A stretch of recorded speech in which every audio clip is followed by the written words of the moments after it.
નમસ્કાર. ઘણીવાર એવું લાગે છે ને કે અંગ્રેજી ગ્રામર એટલે બસ નિયમોની એક લાંબી અને કંટાળાજનક યાદી. પણ જો એમ કહેવામાં આવે કે એ નિયમો નથી પણ શક્તિશાળી વિચારોને વ્યક્ત કરવાની એક બ્લુપ્રિન્ટ છે, તો ચાલો આજે આપણે અંગ્રેજી વ્યાકરણની એ જ છુપી રચનાના કોડને તોડીએ. તો આજે આપણે ક્યાંથી ક્યાં સુધી પહોંચીશું?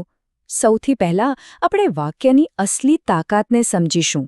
પછી વાક્યના એન્જિન એટલે કે ક્રિયાપદો પર નજર નાખીશું. ત્યાર પછી સમયના પરિમાણ એટલે કે કાળને સમજીશું. અને પછી સાચા વાક્યો કેવી રીતે બનાવવા એ શીખીશું. છેલ્લે આ બધું શીખ્યા પછી વિચારોને એકદમ સ્પષ્ટ રીતે કેવી રીતે રજૂ કરવા એ જોઈશું. તો ચલો શરૂઆત કરીએ આપણા પહેલા મુદ્દાથી, વાક્યની શક્તિ. કોઈ પણ નિયમ શીખતા પહેલાં એ જાણવો જરૂરી છે કે આપણે એ શા માટે શીખી રહ્યા છીએ. અને અહીં આપણો મુખ્ય હેતુ છે અર્થપૂર્ણ અને સ્પષ્ટ વાતચીત કરવી.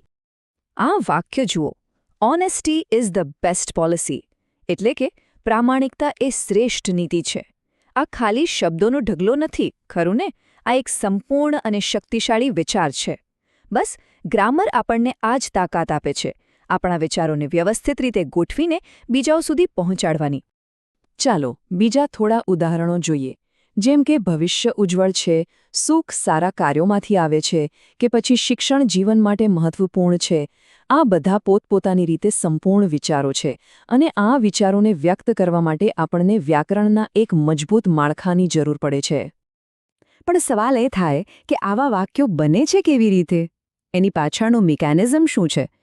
કઈ એવી મશીનરી છે જે આ શબ્દોને જોડીને એક અર્થપૂર્ણ વાક્ય બનાવે છે?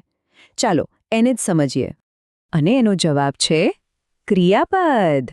હા, ક્રિયાપદ જ દરેક વાક્યનું હૃદય છે, એનું એન્જિન છે. જેમ કોઈ ઘર પાયા વગર ટકી ન શકે, બસ એ જ રીતે કોઈ પણ વાક્ય ક્રિયાપદ વગર બની જ ન શકે. તો ક્રિયાપદ એટલે શું? બહુ સિમ્પલ છે. એ એવો શબ્દ છે જે કોઈ ક્રિયા, કોઈ સ્થિતિ કે કોઈ ઘટના બતાવે છે. ટૂંકમાં એ વાક્યનું એન્જિન છે જે આખા વાક્યને ગતિ આપે છે. આ જુઓ, એકદમ મસ્ત ઉદાહરણ છે. શી ગો ટુ માર્કેટ ડેલી. સાંભળવામાં જ કેવું અટપટું લાગે છે, બરાબર ને? કારણ કે ક્રિયાપદનું રૂપ ખોટું છે. સાચું વાક્ય છે she goes to market daily. જોયું? ખાલી એક નાનકડા ઈએસથી વાક્ય કેટલું સાચું અને સ્પષ્ટ બની ગયું. સારું, તો ક્રિયાપદ તો સમજ્યા. પણ ક્રિયા થાય છે ક્યારે? ભૂતકાળમાં, વર્તમાનમાં કે ભવિષ્યમાં? આ સવાલનો જવાબ આપણને કાળ એટલે કે ટેન્સીસમાંથી મળે છે. આ સમયરેખાને જુઓ, એકદમ સરળ. ભૂતકાળ એટલે કે જે થઈ ગયું, વર્તમાનકાળ એટલે કે જે અત્યારે થઈ રહ્યું છે, અને ભવિષ્યકાળ એટલે કે જે થવાનું છે. કાળ આપણને ક્રિયાને સમયના આ 3 પરિમાણમાં ગોઠવવામાં મદદ કરે છે. ચાલો ભૂતકાળથી શરૂઆત કરીએ. હી પ્લેડ ક્રિકેટ, મતલબ કે તે ક્રિકેટ રમ્યો હતો. અહીંયા ક્રિયા પૂરી થઈ ગઈ છે, એ ભૂતકાળ બની ગઈ છે. હવે આવીએ વર્તમાન પર. He is running. આ વાક્ય કહે છે કે તે અત્યારે આ જ ક્ષણે દોડી રહ્યો છે. ક્રિયા હજી ચાલુ છે. અને હવે ભવિષ્યકાળ. She will cook food. આનો અર્થ છે કે તે ભવિષ્યમાં રસોઈ બનાવશે. ક્રિયા હજી થવાની બાકી છે. જોયું તમે? ખાલી ક્રિયાપદનું રૂપ બદલાયું અને આખો સમય બદલાઈ ગયો. તો હવે આપણી પાસે ક્રિયાપદો છે અને કાળ પણ છે. હવે આ બધા ટુકડાઓને જોડીને એક મજબૂત અને સાચું માળખું કેવી રીતે બનાવવું એ જોઈએ. ચાલો એક નાનકડી કસરત કરીએ. આ વાક્યમાં ભૂલ ક્યાં છે? આઈ સીન હિમ લાસ્ટ વીક. જરા વિચારો. પકડાઈ ગઈ ભૂલ? સાચું વાક્ય છે આઈ સો હિમ લાસ્ટ વીક. ભૂતકાળ બતાવવા માટે સીન નહીં, પણ ક્રિયાપદનું સાચું રૂપ સો વપરાય. આ છે સાચી વાક્ય રચના. ચાલો એક બીજું ઉદાહરણ લઈએ. He do not like T. આમાં શું ખોટું લાગે છે? અને આનું સાચું રૂપ છે he does not like tea. કારણ કે હી સાથે ડુ નહીં પણ ડઝનો ઉપયોગ થાય છે. આવા નાના નાના નિયમો જ વાક્યને વ્યાકરણની દૃષ્ટિએ એકદમ પરફેક્ટ બનાવે છે. હવે આપણે લગભગ બધું જ શીખી ગયા છીએ. બસ હવે વારો છે અંતિમ ઓપ આપવાનો, એટલે કે એવા નાના નાના શબ્દો જે આખી વાતને જોડી રાખે છે.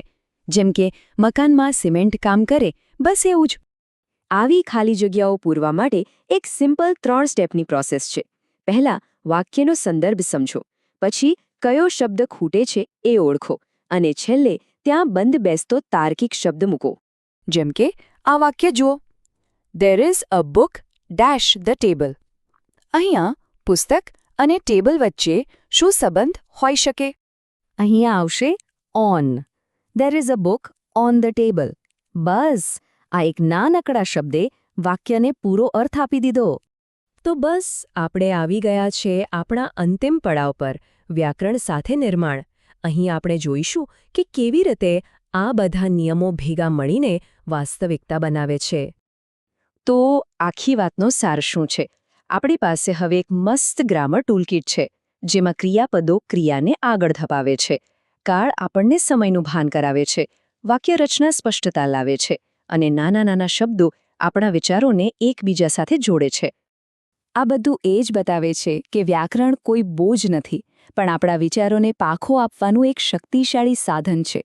તો હવે જ્યારે આ બધા સાધનો હાથમાં છે, ત્યારે સવાલ એ છે કે કયા અદ્ભુત વિચારોનું નિર્માણ થશે?